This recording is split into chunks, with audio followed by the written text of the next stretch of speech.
la gaieté dans la vie. Aujourd'hui, j'aimerais te parler de projets personnels, de projets rien que pour toi, des projets que tu vas réaliser pour toi, pas des projets à but.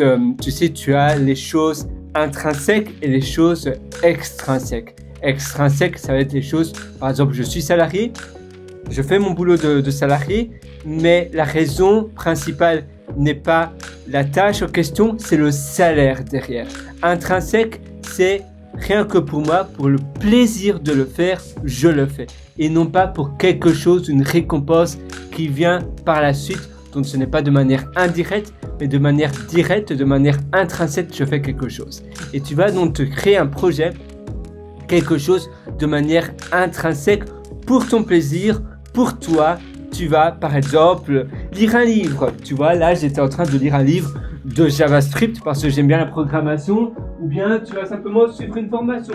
Tu vois, sur mon téléphone, je suis pas mal de formations et d'ailleurs, je regarde pas mal de vidéos. Tu sais, j'aime bien les vidéos un peu à l'ancienne, les vidéos, comment ça s'appelle encore ces vidéos-là?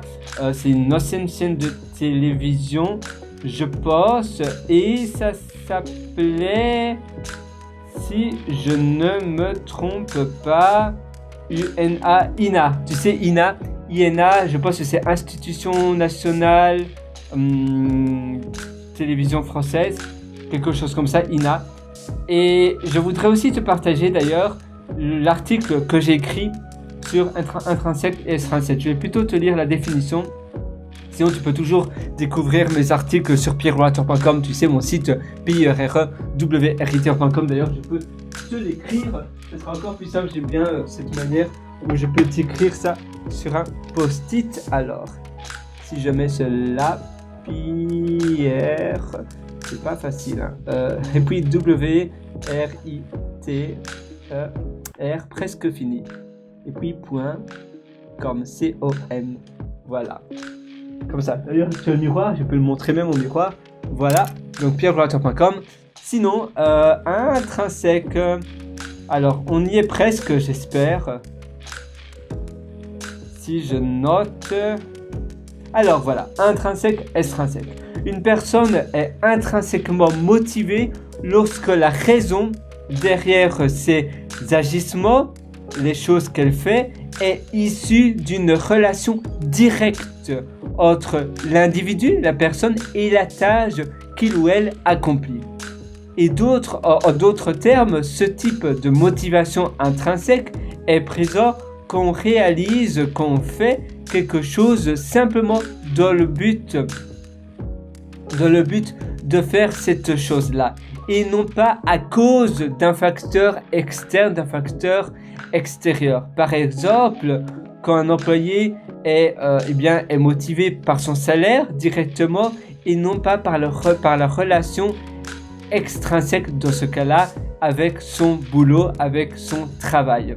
Donc, un projet extrinsèque, ça va te donner beaucoup plus de bonheur sur le long terme parce que tu ne seras pas motivé par autre chose de manière, on va dire, indirecte, mais simplement parce que tu aimes réaliser cela. Par exemple, tu aimes faire du jardinage, tu aimes cuisiner, tu aimes par exemple lire. Et c'est bien d'ailleurs d'alterner les tâches en question par 3 peut-être tâches roulantes que tu vas alterner durant par trimestre. Ou bien oui, tous les 3 mois, tu vas alterner cela. Donc tous les 3 mois, tu vas faire un projet passion et puis un autre et puis un autre. Et ça change tout, pour ta motivation, ça change pour le bonheur et également pour par gratitude pour toi. Et ça, c'est très important. Tu peux aussi également, pour trouver un bon projet passion, c'est de penser à ce que tu faisais quand tu avais 9, 10, 11 ans. Donc, quand tu ne te laissais pas encore influencer par les personnes de ton collège, de ton école, mais quand tu jouais, tu sais, les après-midi, les dimanches après-midi, qu'est-ce que tu faisais tous les dimanches après-midi? Moi, par exemple, j'adorais les Playmobil. D'ailleurs, là, j'en ai un Playmobil collecteur. J'adorais les Playmobil. C'est très chouette. Et j'avais un château fort Playmobil. J'avais même été au parc Funky Park à Malte, le parc Playmobil. Et j'adorais les Playmobil. Et bien maintenant, je pourrais même si là alors ça serait extrinsèque parce que tu vas voir, mais je pourrais également vendre des Playmobil sur tu sais, des Playmobil de collection sur un site e-commerce comme Shopify. Et je pourrais donc vendre des Playmobil collecteurs que d'autres personnes se partageraient. Mais là, c'est intrinsèque parce que je serais motivé aussi en retour pour l'argent. Mais vu que c'est quelque chose que j'adore les Playmobil, je serais aussi motivé par cette passion par les Playmobil. Et donc ça serait intrinsèque également parce que j'adore tellement les Playmobil que je serais tout le temps à la guette de nouveaux Playmobil collector, les Playmobil que maintenant on ne vend plus, les Playmobil des années 2000, des années 1990, 1980, etc. Et donc c'est quelque chose, c'est une passion intrinsèque qui est monétisable. Et ça, c'est aussi une bonne idée. C'est aussi une bonne chose. Je t'invite à trouver des passions, des choses qui te motivent, des choses qui te drive, des choses où tu te dis waouh, chouette. Par exemple, j'ai écrit un livre, tu vois, sur ma free write.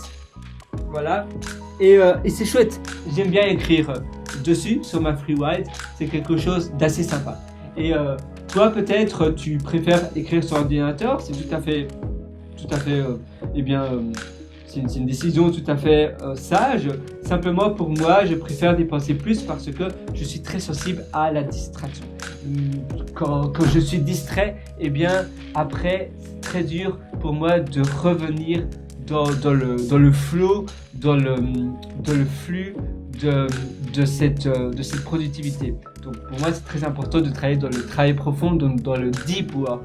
Et donc, j'estime que dépenser, même si la free write c'est quand même beaucoup trop cher, je trouve, mais j'estime que mon temps est beaucoup plus important. Et c'est vrai que quand tu perds du temps, tu perds vraiment de la vie. Je perds 2 heures à me laisser distraire sur des vidéos stupides sur internet au lieu de faire quelque chose qu'après je serai fier de moi. Eh bien, pour moi, je préfère alors acheter une free write et écrire des choses où après je serai fier. Et un challenge, tu sais, c'est un peu comme courir. Parfois, c'est un peu douloureux, c'est un peu challengeant. Mais une fois qu'on a terminé la course à pied, ou bien on a terminé les 20 km d'une ville ou les 50 km, on se sent fier, on se dit waouh, chouette. 50 km, c'est un peu beaucoup, mais 40 km de course à pied, eh bien on se dit waouh, chouette, j'ai réalisé cela, j'ai fait ça, qu'est-ce que je suis fier. Même si durant le moment, ça demande beaucoup d'entraînement, c'est pas spécialement facile, mais c'est challengeant. Et on aime bien aussi les choses où on se challenge, qui sont pas trop faciles, mais après, waouh, on se sentira tellement bien une fois que ça sera réalisé. Donc moi, je t'invite à penser à cela. Et sinon, tu peux toujours me rejoindre sur mon site pierrewriter.com, pierrewriter.com. Tu connais la chanson. Et là, d'ailleurs, je t'ai publié pas mal d'ateliers. Et tu as l'atelier Superhumain qui est disponible maintenant, tout de suite ou jamais, parce qu'après, je vais le retirer de ma plateforme. Donc, je te retrouve directement, dès maintenant, sur pierrewriter.com, c'est pierrewriter.com. Et moi, je te souhaite une excellente journée du fond du cœur. Ciao!